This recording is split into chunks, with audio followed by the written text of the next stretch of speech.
Age 22, here for RTX, looking for some fun. I have my room and are lonely. I am a white guy 22 years old, glad to get something to drink and get naked. Let's play. I am disease-free, you be too.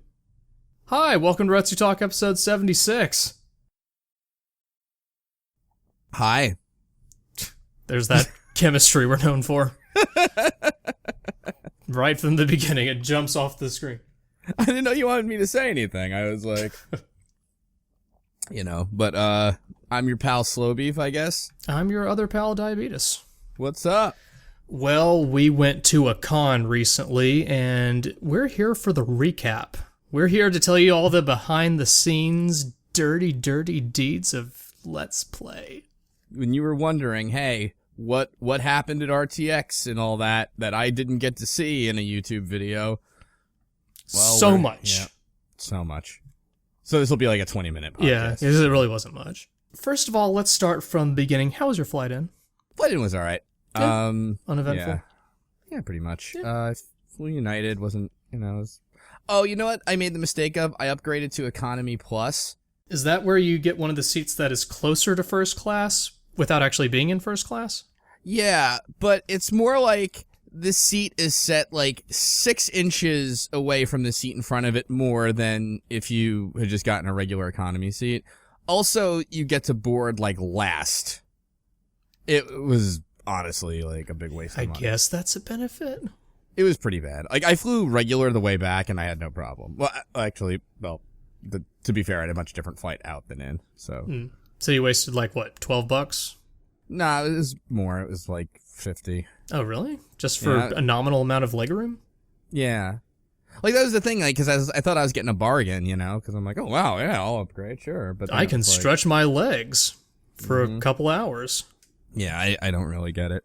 I flew first class once in my life on, like, America West, which is an airline that went out of business. America West?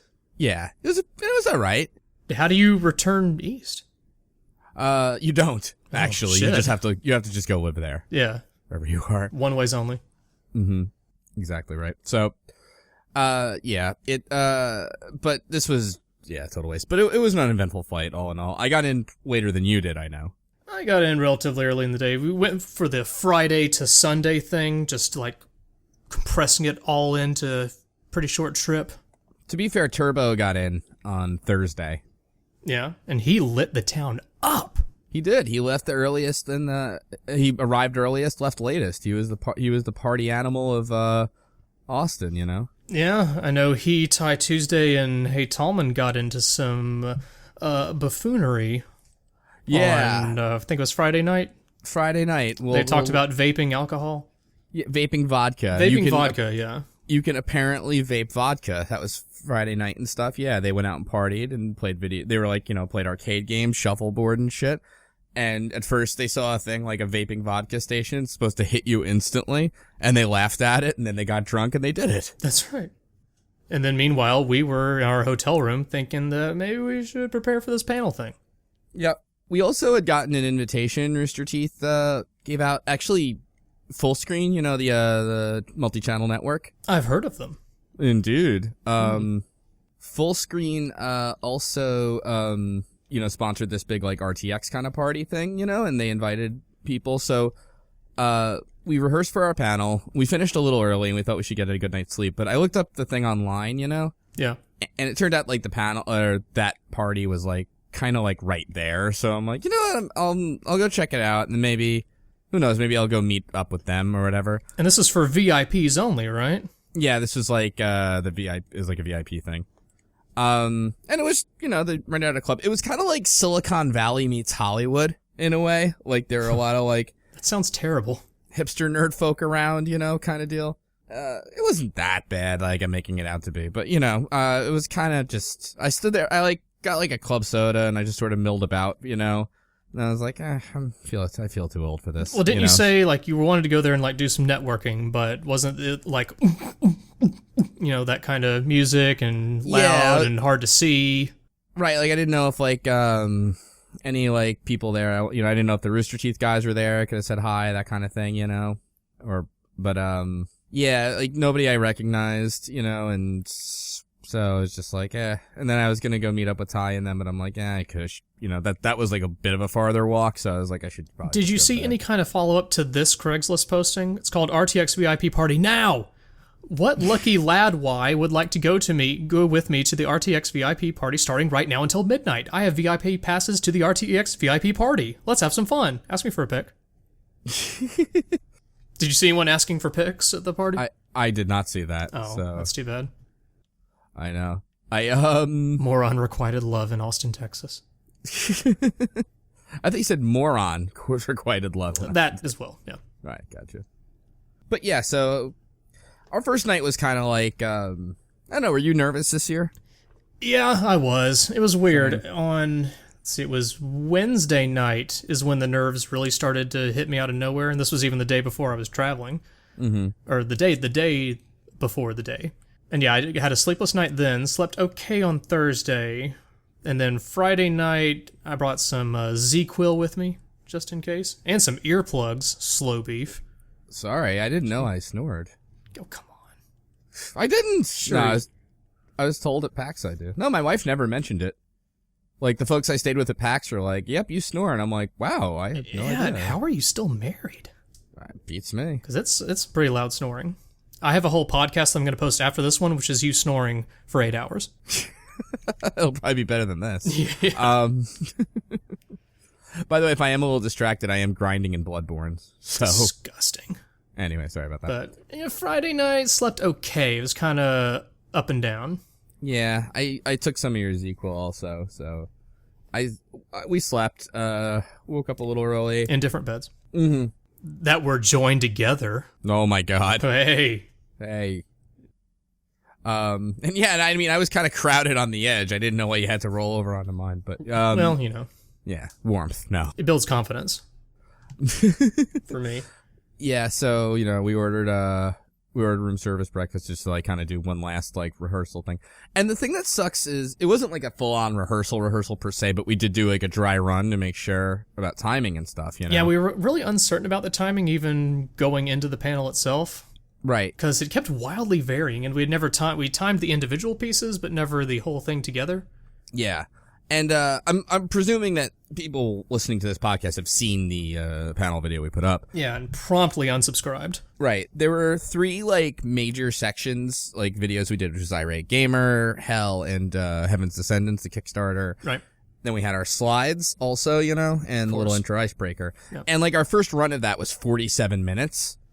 Right. And I was like kind of freaking out about, not freaking out, but like I was worried about that because like they give you an hour and I'm like, God forbid there's like technical difficulties. And they're pretty strict on the time too. Like once the top of the hour hits, you got to be out of that room. Yeah, more or less. So I was kind of worried about that, kind of thing. So, but as we did it more, because we were also thinking of having like a Craigslist segment like we did last year, But then once we hit that like 47-minute. Yeah, it was kind of the first thing that had to go on the chopping block. Yeah, exactly. And like we wanted to have like a Q&A segment, even though like, Q&A is like one of those things like you want to have it because people like it, Yeah. But if you have like 10 minutes of it, it's not so awful, But then that morning, Cherry Doom had the most inspired idea. That was honestly, that was all her, and that was a really great idea. Fantastic idea, perfect way to integrate it. If you've seen the panel video, you kind of know how it went. Mm-hmm. And it was a stroke of genius. It's one of the things like people call out in the panel video. Mm-hmm. That was like the highlight. Was like fucking Cherry Doom ruled. It was exactly. Like, yeah, that was great. So that was a lifesaver. And speaking of, I just want to intersperse a few Craigslist readings into this while we're talking about it. Please. Because there are a fair amount here. I'm a 21-year-old male attending RTX, and this year I would love to have some fun in the after hours. I have a cock that is 8 inches in length and 2 inches in width. I love trying new things, but love doggy style. If you're, wrong form of your, at the convention and cosplaying, I would love to have fun with you if you're interested. Only girls, though. Hope to hear, spelled wrong from someone soon. Winky face. Did he say only girls, though, with an exclamation point? No, just a period. Oh, okay. Yeah, only girls, though. All right, just matter of factly. Yeah. Only girls, though. BT dubs. Well, didn't he say M for W or whatever? Yes, M for W. So it's like, I mean, you don't, have to keep specifying it. I mean, so M for W parentheses RTX area. God damn though. Yeah. Do you think those guys are lying about the dick sizes? Like, you get there and it's like, excuse me, this is clearly 6 inches, 1.5 wide. I don't think so. I think when they make those postings, they're like, oh yeah, I need to verify here. With the official Retsupurae banded penis caliber coming on our Zazzle store. Very soon. You'll be the cock of the walk in no time. Maybe. Depending on, the results of your penis caliber. Caliper. But so how are you feeling that morning on the Saturday when we were walking things through eating room service breakfast? I was like doing the overthinking everything thing. And yeah.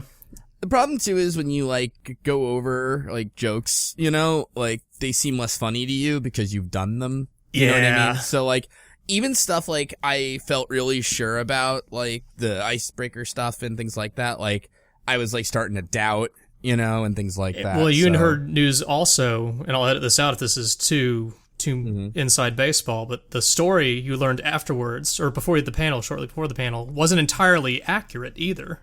Well, this is what happened. My friend Jim, told me the story years and years back, and we were at like a bar or something like that. And I had, I didn't know some of the details of it. Because it's a funny story your friend just tells you on your own, and you don't want to be like a weirdo, like, what was she wearing? Was she like, tell me more about it. How did that boob slip out or whatever? You know what I mean? Of course, yeah. So I asked him, I'm like, as we were getting up to the panel, and I'd like kind of not rehearsed, but like I kind of worked out in my head how to make that into an icebreaker. So then I had it all planned, and then I texted him and I was like, hey, do you mind if I tell your story about the, the executive with the boob, at my panel, And he's like, yeah, sure. He goes like, I'm coming over. I had a party I was like throwing. He's like, oh, I'm going to be over on like Saturday or something. I'll tell you all about it. I'm like, great. Then he told me the details of it, and it kind of conflicted with the story in my head that I had constructed to make into an ice. You know what I mean? Like some of the details didn't quite work out, like, cause the big kind of punchline to it is like, I can't do that. So my balls pop out, but the problem is actually, that did kind of fuck up her presentation, Like she noticed it immediately.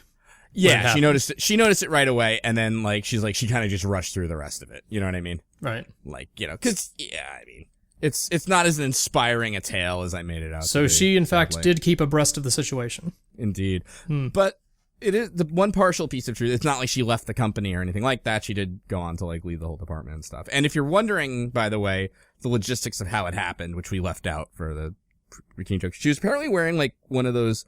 It was a little inappropriate for the office, but it's like one of those dresses where it's like a cross strap kind of deal. It's one of those things like he had to like kind of like make a motion. It's a little tough to do on a podcast, but like it's like it crosses over the boob or whatever, and she like kind of talks with her hands. So apparently one boob slipped out under one of the straps. It's a weird story, right? That way, because you do want to think about the logistics, and it like kind of sits with you. Like, yeah, I was originally thinking button down shirt. One button in the middle was kind of open, and then like sort of boob out the side. I was thinking like a hazmat suit. Just unzipped. It's like, how could it even happen? I was thinking it was Elvira, Mistress of the Dark, and the dreams I had when I was like 16 finally came true. Oh, dear. But that's for a different panel. But did that kind of fuck with your head a little bit when you heard the real version of the story? It did. No, it didn't. I even like messaged you about it. And I'm like, shit, like I had this whole version worked out with like the timing and everything. And now that I know these details of it, like, it fucked with me. So I kind of went with the hybrid version where she didn't notice right away, but very soon after. And, So for those of you trying to fact check the story, you can stop. I am a big liar, it turns out. See, so then it came time we had the autograph thingy again, which we were kind of wary of because of how they were doing them this year compared to last year. There were some changes. So they were giving out like autograph vouchers, like each pass you get 2 autograph tickets handed to you. So that means you can go to 2 autograph booths total, but no more than that. Right, so, but that's VIP, right? It has the 2. I thought the regular ticket only had the 1. Oh, they just get 1. Oh. Yeah, I thought VIP you get 2, regular ticket you get 1 autograph thing. Because the reason they did that was apparently, like, people crowded all the lines and like last year and stuff. So people were staying like way past their time to try to get everybody. Yeah, so like, yeah, more or less like it was sort of a way of mitigating that. Now, granted, I should mention we did not have that problem at all. That was the Just FYI. We knew going into, like, let's be honest here, you know, like, we're a fairly small group, and yeah, we knew the numbers we got last year, and then we figured with people only getting a limited amount of signage this year, we'd probably get next to nobody. Right. Yeah, that we were like, that's the kiss of death. And then, and it was an hour and a half this year. Yes, they budgeted more time, too. So I'm like, we're just kind of screwed. But it did not go as bad as we thought it would, actually. Yeah, you know? Like, we had a good number of people show up, and we made up for the fact that we had a long signage time by just talking everyone's ears off until they wanted to leave. Yeah, more or less. And I did my little market research thing. Yeah. Yeah, and that was the thing, too, because we were running over on time. I was worried we wouldn't have time for the giveaways and shit. But, like, that's why I was kind of like, maybe we could use the autograph panel as kind of like that, you know? Mm-hmm. So, I feel bad because, like, basically the first person who came up was Talon, actually, who had the fucking Dark Souls shirt. That's right. And basically I'm like, okay, I'm going to give him the Bloodborne later, you know? Mm-hmm. So it was a pretty rockin' shirt. It really was. And it's like you couldn't have said, I love Dark Souls more. And then when you hear, but I can't play Bloodborne, I'm like, okay, that's the winner. I mean, that is such a Dark Souls situation to have happen to you. It's perfect. Oh god, I want to talk about Twitch Plays Dark Souls too. All right, later if we have time. Yeah. It's impossible. You can't win, you fools. But mathematically, I mean. Okay, anyway. Let's see. And we had like 4 Guardians with us the whole time. Oh, the beginning of the panel. Oh yeah, we did. We had four outside of our autograph session, and considering there were like, I don't know, 20 showed up maybe. I mean, one of them was a teacher and was like excellent about helping us remember to do things. Oh yeah, like we brought those stickers and then we just kept forgetting to give them to people. Right. But then she was standing there on a sign like, "Hey, don't forget the stickers." It's like, "Oh, thanks, Teach." And it's funny, there was another autograph signing next to us, and like us, they had, you know, like relatively low numbers and such, you know. And I think it was their first RTX autograph session because they made the same mistake we did last year. Yeah, they blew through everybody. Yeah, and then they had like an empty line afterwards, and I was seriously thinking like, fucking amateurs. No, I'm kidding. Yeah. But, that's why we wound up with 4 Guardians at our side, because the people next to us just didn't have anything else to do. Yeah, no, that's a trick. For those of you budding Let's Players out there, if you feel like you're gonna have, you know, that low autograph session, take your time talking to people. You'll feel bad, but, you know. Annoy your fans. Annoy your fans. But what's cool then, too, is, like, people when they hang around longer, you know what I mean? Like, when you're done, like, other people hang around a little longer, you get to hang around and talk to people. Yeah, they're just people chilling. Totally.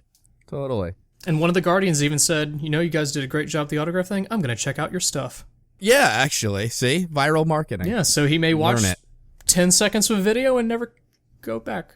Then we had an hour to the panel, and it turned. I didn't know this until afterwards, but they put our name up on like a video monitor, like in this room, Retsupurae, spelled with 2 E's at the end. Yes, sir. Oops. It's a cooking panel. That's fine. Whatever. Yeah. You know, I thought it was funny personally. Mm-hmm. Funny, and they'll be hearing from my lawyers. Damn right. So, what happened next? Okay, so this is the thing. We get into the panel, because before us was Rooster Teeth fan photography, which is a panel, and of course it ran a tiny bit long, because why wouldn't it? Yeah, so we had maybe 15 minutes to get set up. Yeah, like 15. And then, of course, there were some tech problems that started freaking us both out. Yeah, so my laptop has all the videos on it. They plug it into the projector, and it will either only show on the projector or only show on my laptop, not both. Yeah, they couldn't have it be a duplication screen thingy. Yeah. Because our whole panel is like, it's the majority of it's 3 videos and a PowerPoint. It's kind of essential. Right, and I had that little like drawing on the screen gimmick, you know, and so that it's like, yeah, I really kind of went into this little internal panic mode there, you know? Yeah, I was there with you, because Turbo was at the computer trying to help, and then the Guardians were doing their thing trying to help, and then I was just standing there like, I feel so helpless, but if this goes wrong, then we're fucked. Help. I was like kind of like not freaking out, but I was just like, okay, let's try this. Maybe, yeah. Like, you know, Turbo, you want to hang back? Let's see if they can do it. You want to see if they, you know, because so the way this was supposed to go down when we were setting up is I went to the back of the room. And my plan was like, okay, we'll see how the videos look and sound from there. then that started happening, and then when it got resolved with like 5 minutes to go, you kind of do like a little, oh, thank you, Inner peace starts to set in. Yeah, but I'm still like worried, and then I kind of forgot, and while I heard the audio, I forgot to check the video. So the reason in our panel video we spliced in Irate Gamer and or I should say Hey Tallman, he did that. He recorded it and did the editing there. The reason he spliced it in because apparently there was some glare on the projector, and this was fine for Irate Gamer and for Heaven's Descendants, but during Hell apparently people had a little trouble seeing the dialogue. Yeah. I mean, it sounded like it got a good reception. The problem is when you're up there, you can't tell what's like working and what's not, Yeah, you're just kind of going through it and hoping it's landing, but you have no good sense of it.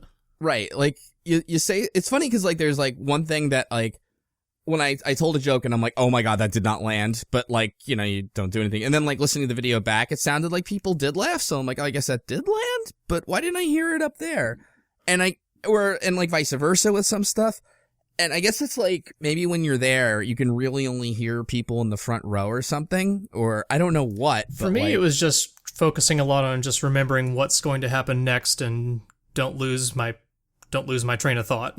Don't get distracted from staying in the moment. I guess, I don't know if that's easier for me because I was kind of driving by being on the PC, Yeah. Like, because I kind of knew what was, I kind of had the order of things in my head. It was more just like remembering the finer details of like. I was just trying not to get distracted by anything, the environment. Right. Trying to keep focus. Yeah, it's tricky, It's tricky. Yeah, especially if you're not like a performer by trade. Yeah, no, exactly. Because that was the thing. Like, I really had no idea coming out of it how we did. Oh, I didn't either. I mean, I figured it wasn't like a disaster, but like. Yeah, that's the thing. I came out, I didn't feel like terrible coming out, but I was just like, I think it was okay. That's how I felt. I was just like, well, we survived. Yeah.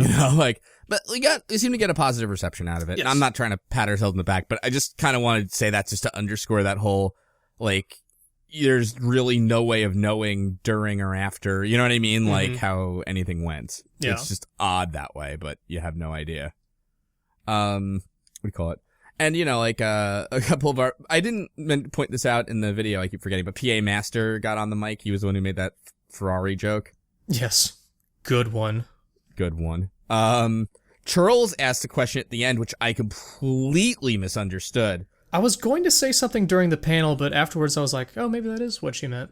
Yeah, it's fun. I'm glad I misinterpreted it, because then thinking about it some more, I'm like, I can't think of anything. But, I guess we could answer it now if you wanted. Yeah, so the question was, you took it as, did people we did Retsupurae videos of ever have criticism of our videos? I just took it more like, did you ever get constructive criticism? Right. Because I mentioned Tortoise on Tour, like we never Retsuprayed him or anything, Kamok, whatever you want to call him. But like, I mentioned him and all that stuff. But it was really, did anyone we riffed like take it videos in stride and use it as criticism to improve on their end? Mm-hmm. And the answer is yes. Yeah, totally. He's still around, by the way, it's Corn Shack. Oh, is he? Yeah. What do you call it? He's still doing stuff. How about that? He still hasn't taken a breath. This whole time. Yeah. Incredible. No, it's funny. You like to hear those stories about when people hang in there and, like, some of them, what do you call it? I don't know, like, some of them, like, become stuff and get a little bit. Wasn't there one guy's Goose was part of their username? The Gaming Goose. Gaming Goose. Yep. That was one of the good sports, right? It was like, took it and kind of used it. Yeah, sure. Yeah. Why not? Yeah. No, he was definitely cool with us, though, because he's, like, messaged us before. I think he follows me on Twitter or something.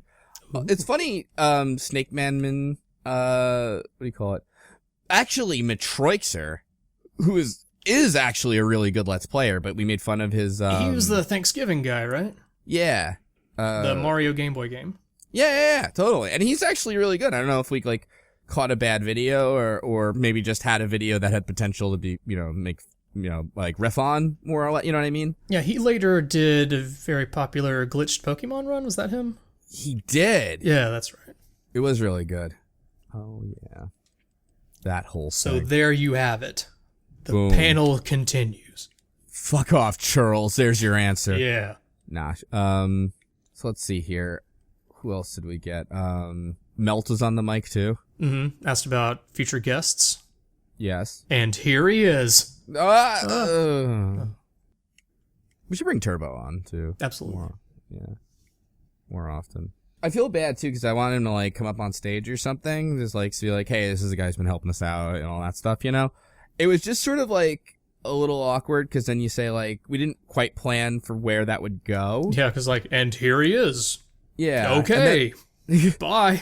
Yeah, and it's like where maybe he sits up with us and does Q&A, but then it's like, what if he doesn't answer any questions? And then it's like totally. What if no one has questions about editing stuff? Yeah, right. So it was one of those things. Like I wish like we planned a little more of those finer details, but the only question you get, was it like to look like a fool? We got you. And that was the problem. Is just like I was more concerned with like where these sections of content go and things like that. Yeah, this was a very hastily put together panel, all things considered. We found the videos we wanted to do pretty far in advance. Exactly. Well, no, actually that's not true. Because I originally had a 10-minute. Oh, we should talk about too. Well, all right. I originally had a 10-minute Irate Gamer video, the Tetris one. Oh, the Tetris thing, that's right. Which, if you've ever seen the Irate Gamer review Tetris, I think it's actually really funny, but I would say the crazy review of Splatoon has more faster hits in a shorter time. Yeah. I think Irate Gamer Tetris is good, like riffing material, but it's like it's a longer haul. Easy to run out of steam. Yeah, exactly. We should talk about, by the way, because the video itself, I had to take out the Irate Gamer panel for a lot of it.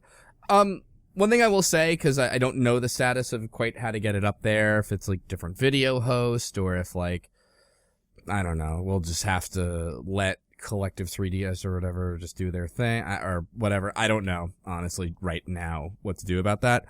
I will say, though, I feel like that the stills and stuff we included were genuinely the best part of it. You know what I mean? Mm-hmm. I feel like that just worked the best, was seeing like his weird ass reactions to shit and freeze frame and talking about it and stuff, you know? It's kind of a double whammy too, because it's also Splatoon footage, even if it is a camcorder thing. Nintendo's algorithm works in mysterious ways. Yeah, and it's like, it's weird too to just, it's annoying because it's like, hey, you know, this is like an hour we planned and prepped for and everything. Yeah. And it's like, Nintendo's like, hey, you got 2 minutes of Splatoon, that's all ours. It's like, no, fuck you, come on, you know? Reggie. Reggie. Why? But yeah, altogether, felt like it went well. We were relieved coming out of it for sure. I was really glad too, because like I wanted to hang out more with like you know, Ty and the Turbo. Gang. There were and 13 of us. Yeah, there were 13 of us all together. And like Ocean Spider and Cardinal Direction, I kind of got to talk to a little, you know. Yeah. And I just want to hang out more, but like the best flight I could get left at like 6:30 a.m. on Sunday, but at least after the panel was over, with that off my mind, I could kind of relax and talk to people and shit, you know? Yeah, we spent a lot of time at a nearby Starbucks, sat on a big table, and just hung out. Those are the best parts of those cons, no doubt. Yeah, totally. You know? I was like, I enjoyed RTX more than PAX this year, actually, because I just felt like PAX was just so overwhelming and, you know. PAX, there's a lot of con stuff to do on top of the hanging out you want to do, and then there's more people. I mean, I should say it was really cool, like, meeting Wooly and, like, JonTron and all those people, you know, like, don't get me wrong, but, like, all in all, this was just more relaxed and felt a little more, like, after the panel, it was, like, taking a break almost. Oh, You know what I mean? Yes, definitely. Yeah. If, like, I kind of wish I had left Austin, like, on a reasonable time on Sunday instead of 6:30 a.m., you know? Yeah, I don't even remember you leaving. Yeah, no, I like, left in the middle of the night. Like a ninja. We call it. You guys went to see Master Pancake, right? That night, yes. So Master Pancake is what we saw last year. It was part of the RTX cons. This year, Master Pancake was doing a thing on Friday, which couldn't really do because we need to do our panel prep, but they happened to be doing a show in at the Alamo Drafthouse, the Ritz, in Austin that night, and they riffed on the movie Twister. And so all of us went down to see that. And you went along with us for the walk. Right. For like a seemingly random distance, and then said like, okay, I gotta say bye now. Yeah. Well, then it was just like, you know, I gotta walk back. Yeah. You know what I mean? So. And you were running on fumes at that point, I think, as well. Yeah. Honestly, I was really tired. Yeah. Because I remember you were being like, maybe I should go to the thing with everybody. And then I was like, dude, you're dad. You can have a night away from Screaming Kid and everything. You gotta get some rest. That's what these things are. That's what the cons are for. More than the camaraderie of hanging out with your friends, more than playing games, it's sleeping. Yeah. Getting away from being a dad for once. Let me be your dad, Slow Beef, and tell you to go to bed. Just this once. More or less, yeah. I actually have the baby monitor here, by the way. Also, by the way, if you're curious, because I'm grinding in the background, 436 blood vials. Yeah, and you can store up to 999? 600. Oh, that's kind of random. It used to be 99. I think they were then just like, all right, we'll make it a more, but not crazy more. I don't know. Oh, okay. So we exchanged the bro hugs. Yeah. The end. Said goodbye to everybody. But we did forget one part, by the way, that we did on Saturday, which was Austin Panic Room. Oh, yeah. That's right. That came before all that. Mm-hmm. So, Austin Panic Room. So, you've played Flash games, listening audience, have you not? Kinds where you find keys and shit, and unlock codes that give you more keys, that open drawers that contain more keys, that contain clues that have numbers that contain more keys. And there's a genre, they're called, that you do a thing with a room. Is it jolting from a place simulator? With 4 walls and a ceiling and a floor? Yeah.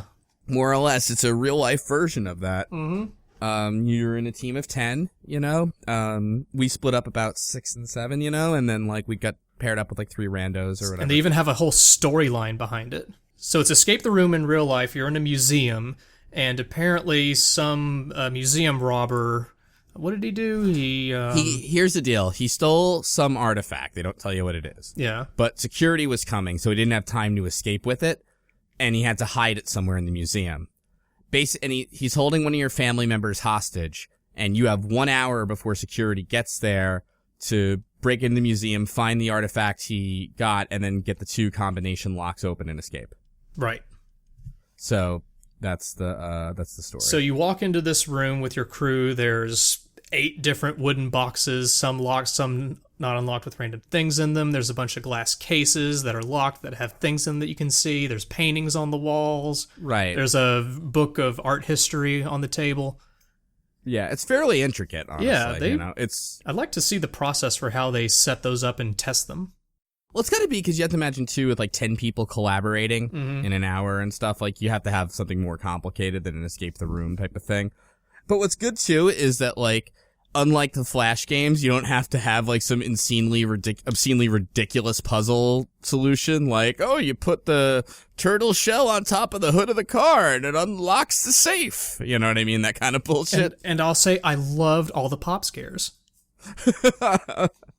Just randomly, one of those staff would come in. Ah! Yeah, they give you, what is it, 7 hints? Like in the yeah, form you of get like... they give you little army men. You find them as you unlock clues and such and progress. And each time you find one, you're able to ask the staff outside.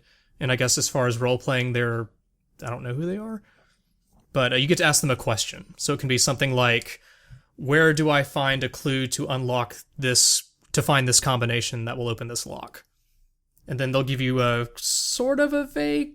They're generally pretty good hints that help you progress, and you get to do that 7 times, assuming you find all the hint figures. Yeah, and our room was, let's see, it was you, me, Turbo, Doom, Trolls, Ty... Atonal asterisk. Yeah. And then some strangers. Yeah. Oh, so 6 of us in the room with 4 randos. Yes, randos. Right. And then in the other room was PA Master, Ike, Melt. I mean, let's just say the rest. They can do their own podcast if they want to talk about their experience in Museum Room B, as in B Team. Was Tallman in our room? Tallman was in the second room, I believe. Yeah, so Tallman was in that room, right?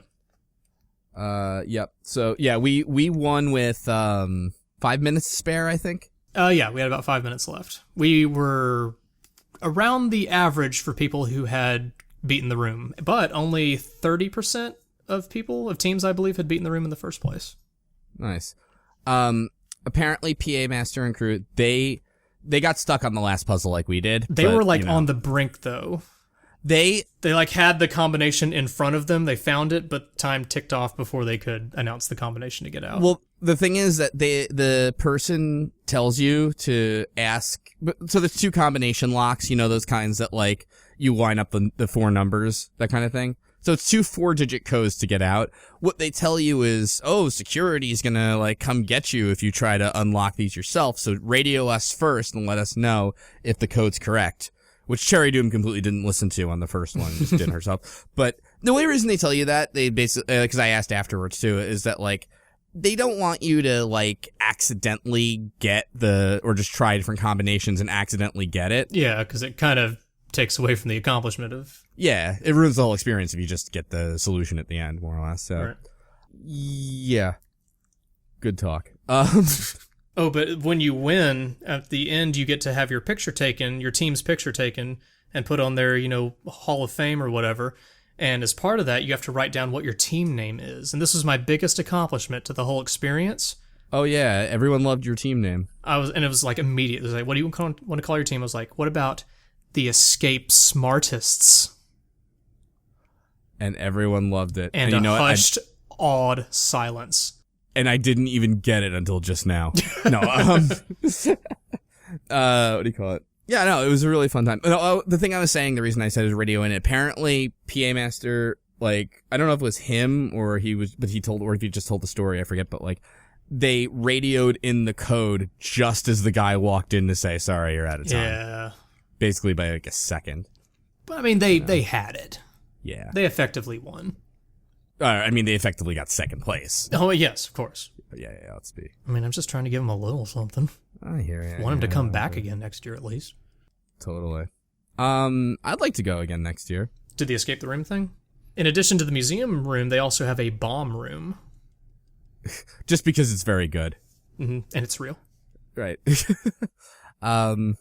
Yeah, but I'd like to go back to RTX 2016, provided we get the panel, Yeah.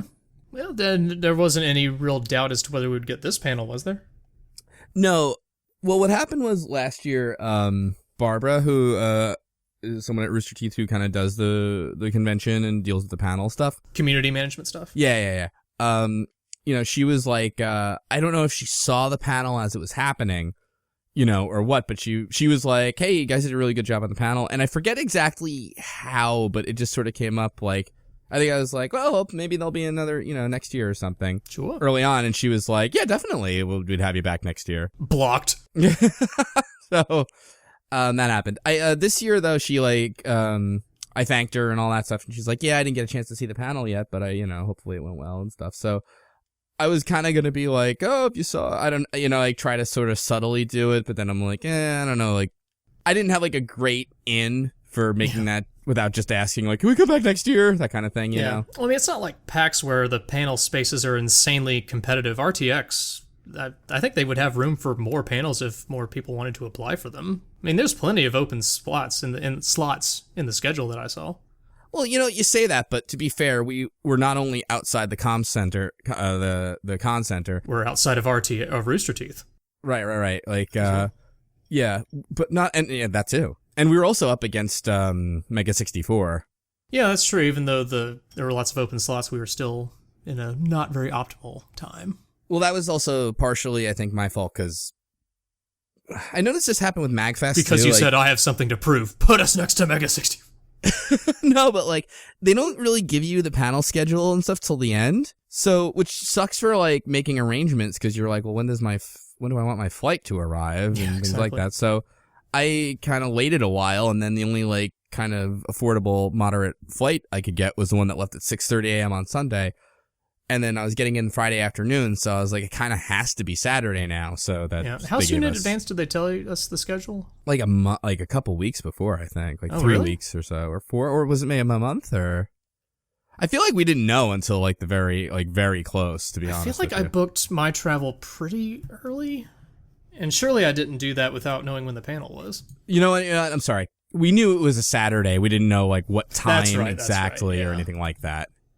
Yeah, because I said to Bar, I was like, we need to know just for flights, right, and stuff. What do you call it? Because MagFest, the thing is, we never actually got rejected for MagFest 2015. It was just that like they really dragged their feet on getting us like, hey, are we yay or nay or what? Possibly an administrative snafu. Yeah, exactly. So like, and it was just like, because you're like, I got PAX South and I gotta like buy a plane ticket, so I don't know what to do. So we kind of were like, yeah, I don't think we just figured like, we got rejected. Yeah. And they didn't want to tell us. Right, exactly. But we think we might have a possible in at MagFest for 2016. Yeah, exactly. Maybe. So I actually tweeted at you too when you were talking about. Yeah, that was like a good sign because I mentioned something like I'd love to come to MagFest, and then the MagFest person tweeted me and was like, "Hey, why don't you our application's open whenever, you know?" And we also know a guy who knows a guy. Right. So it's a hard maybe. It's a pretty hard maybe. That the panel could be twice a year now. Yeah. So if you want to see that same material again. Yeah, it's the only thing that's really holding it back is just now we get into like how much time can you take off of work? Yeah, exactly. That's, and it's not too much of an issue if you fly out Friday, come back Sunday, but then it's also like, do you have time to enjoy yourself? Yeah, I don't mind it per se, like it's cool to see people on Saturday and just kind of like chill and stuff. So, because I did that more or less. I came in Friday, like 4:30 p.m. I think. Yeah. So, I more or less missed Friday. But you have to remember, too, the thing is you have to take at least one day because, you don't want to leave Friday night from work, if you're going to be like, because you're putting on a show more or less. Sure. You need some rest and all that. That's why you say, boss, I got to work from home Friday. Exactly, yeah. From my home on the internet. Then there was the Master Pancake Show, which we saw in Austin. It was very funny. Yep. That's all I really have to say about that. Something you should do if you're in the Austin area, I guess. They seem to tour not a little bit within Texas, so if you live in like any of the big metros in Texas, you might be able to see them sometime. I don't know if they travel much beyond that though, but they're very funny. They're like us, but with movies and good. Yeah.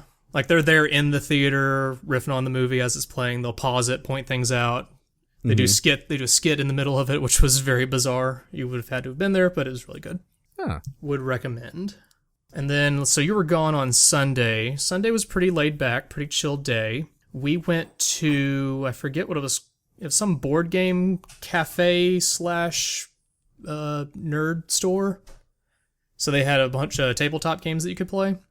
Oh, okay. We were originally going to play Dungeon World there, but there were just too many of us left over at the time. So we had to like split up into 2 different groups, and that would have been weird. We didn't have the space for it either to set up that many games. So instead, I think there were about maybe 10 of us left, or maybe 12, dozen or so. We played, I forget the name of the game. It was called like Werewolf. Werewolf. I saw Tallman tweet about that. Yeah. It's a really fun game, very simple too. The idea is all of you are occupying certain roles in this village. You have a team of villagers, and then you have a team of 2 werewolves and a minion, which is a villager who sides with the werewolves. Oh my god, you're boring me to tears already. Yeah, but it's pretty funny. So at the beginning, everyone gets a card. You turn it over, you see what your role is, and then there's a phone app that has audio instructions for the game. So everybody closes their eyes at the beginning, and it's a kind of a game of like Guess Who in a way. So what happens is at first they say, werewolves, open your eyes. So that gives everyone has their eyes closed, the 2 werewolves open, see who each other are, they close their eyes, then the minion opens their eyes, the werewolves indicate who they are, and then what throws the wrench in things is that some of the villagers have sort of destructive roles. So like there's one villager, it's called like the Tanner, I think, and they're just a villager who just wants to die. Uh-huh.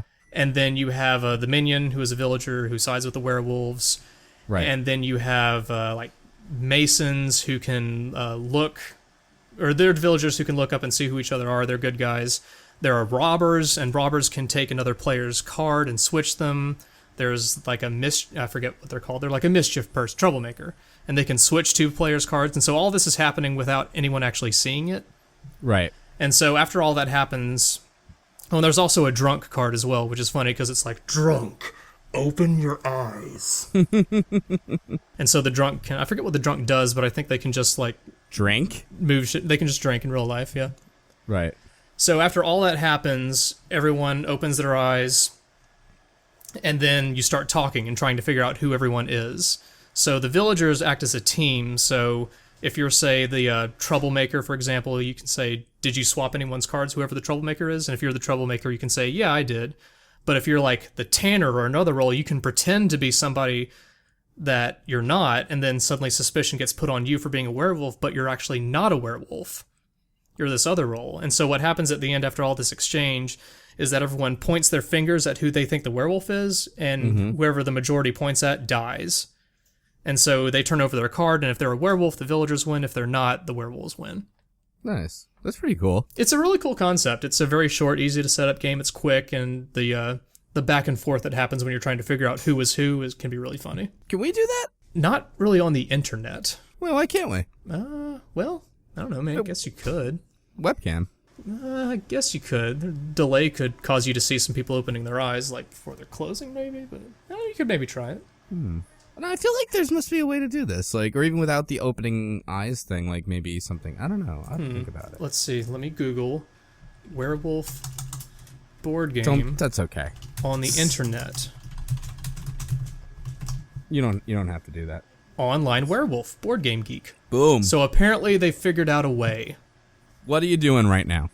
I'm making plans for our future. But that's what we done. And then after that, we went to a pinball arcade. Oh, I wish I could have gone there. Didn't you go there with us last year? I did. I love arcades. Yeah, and of course it ended with the six of us who were there playing X-Men. Playing X-Men. Yep. Has to be the way. I was not Colossus this time, though. Oh. But I am in real life. No, I understand. All in all, successful con, yeah. Totally.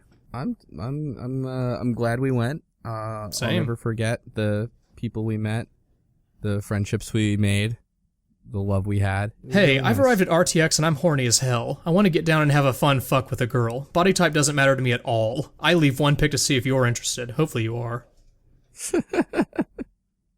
Aw, poor guy. Subject line, kinky RTX fun. Oh, hang on, I gotta read this one. Okay. I am 37, 5'10" with brown hair and brown eyes. I am only here for the weekend and would love to find a sexy lady to meet up with and fuck. I love sex and I love to give oral. I am also able to come multiple times in a night and I can stay hard even after coming, so you don't have to worry about having a hard cock to suck and fuck. I am real. The RTX is in town. Put hard as a rock in the subject when replying. Let's do this! Okay, wait a minute. Don't worry about having a hard cock to suck and fuck. I'm up all night. Don't sweat it, man. It's fine. We got you covered, okay? I've just got machine gun levels of coming going on here, man. It's like, I'm invited my guy over. I don't know if I'm going to be able to suck him and fuck him. I mean, no. At the same time? I told you not to worry. Okay. Madam. Please. Oh, man. Goodness. Good times. What else we got? Well, that was any just general thoughts about RTX? What do you call it? Do you feel awkward being there and being kind of outside of the Rooster Teeth community? Not at all. Good. Not at all. I don't either. They're all very nice when you talk, you know. Mm-hmm. The only awkward thing was I called the Guardians, what's the PAX ones? Enforcers. At one point, and they're like, dare that's you. PAX thing. I know, and I'm like, oh, you can't tell anybody about this. And the first thing they did when they saw another Guardian was to tell them, hey, this guy called us enforcers. What a tool. What a doofus. Fuck up his video and audio for like 10 minutes and hey, let's go kick his ass. They're all mafia people. It's weird. It is weird. Yeah. I don't know why that is. So I hope you all enjoyed the panel if you watched it. If you didn't watch it, check it out. Totally. Hopefully we'll do it again next year, time permitting. Is there anything you want to plug or anything we can talk about while to round out the hour, maybe? No. Nothing? No? Should I have something? I don't know. I'm just saying. Gosh. Blood sugar's pretty good right now. That's true. Plug that. What do you call it? Your health. I got a few things to plug. Okay. Twitch plays Dark Souls. If you want to see people play Candy Crush without realizing that's exactly what they're doing. Well, with no money, to be honest, but like, it is sincerely people at a slot machine that will never ever pay out. Was this made with the idea that it was possible that it could work? No, this was more like after Twitch plays Pokemon, and they did do Twitch plays Metal Gear. So obviously they can do this 3D game that doesn't have a tile-based movement interface. There's so much wrong. Yeah, I mean, this could be a whole podcast on its own, but like, more or less, Dark Souls has so many negative states to it that you can't, and it's random, like they sample, actions in the chat, and then I really get the feeling it's kind of like a really, like, not thought through production. Like, they added the anarchy democracy thing from Pokemon. Well, how does that work for Dark Souls? It doesn't at all. This game that requires precise reactions and movement. Let's vote. If the democracy option is selected, the guy just stands there until, like, some majority vote threshold is reached. And gets hit by, like, the archer in the fucking undead Maybe asylum. this is just an effort to get to the asylum demon, at least. Just get to it. No, they're not gonna. I just pulled it up, and yeah, he's still rolling around in that same puddle in the basement. It's really ridiculous how, like, 4 incredibly days. bad this idea was. 4 days. I mean, and it's funny because people in the chat, like, there's a few of them that are just really deluded. Like just, oh man, like, if everybody, why don't we just let one person make the commands? It's like, you're not gonna... Oh, wasn't there one guy who was like, all right, if I'm gonna be so upset if they get to the asylum demon while I'm asleep tonight. It's like, that's not, you don't need to worry about that, buddy. I know. I said this on Twitter, and I want to say it again because it's absolutely true, because somebody was like, what did they say? Oh yeah, like, oh man, like, have they thought this through? How are they gonna get past Beta Chaos? And I'm like, fuck... I was gonna get two Bed of Chaos. I'm like, fuck Beta Chaos. How are they gonna get past Guy with Shield? Like, it's not gonna happen. I'm sorry. How fucked up would it be, though, if they got to Bed of Chaos, beat it first try? Yeah, I'm sure, like, 18 years from now. But no, it really, probabilistically, it can't be done. There's too many negative states. Like, they broke their weapon, and they had to start as a new character. Wait, they got to the new character through the Twitch interface, or the guy running it was just like, fuck it? I think the guy running it was just like, fuck it, you're a pyromancer now. Because they were a cleric to start with. Oh yeah, now they're a pyromancer. Yeah, and basically they kept banging the mace on the wall. With this fireball spell, we're going to be set. Yeah, eventually. They managed to exit the game. No. And here's the other this honestly makes me laugh so much. Like, they almost get to the door to unlock at the top of the stairs, and then people manage to go in the menu and use the dark sign. But that's like the problem. There's way too many ways to just reset any incremental progress you make. Sure. It makes it's really not doable in the state it's in. They're really trying, though. Not only is there the anarchy democracy thing, but there's also something called baby steps auto walk, and also ban menu, unban menu. Because a lot of people open the menu for things like... Because then you can't do any actions while the menu's up. Right, and then you have inventory dark sign, and you have system exit game, right. Quick game, right, and things like that. So they're like, well, maybe you can ban the menu, and it's like... And that will solve everything.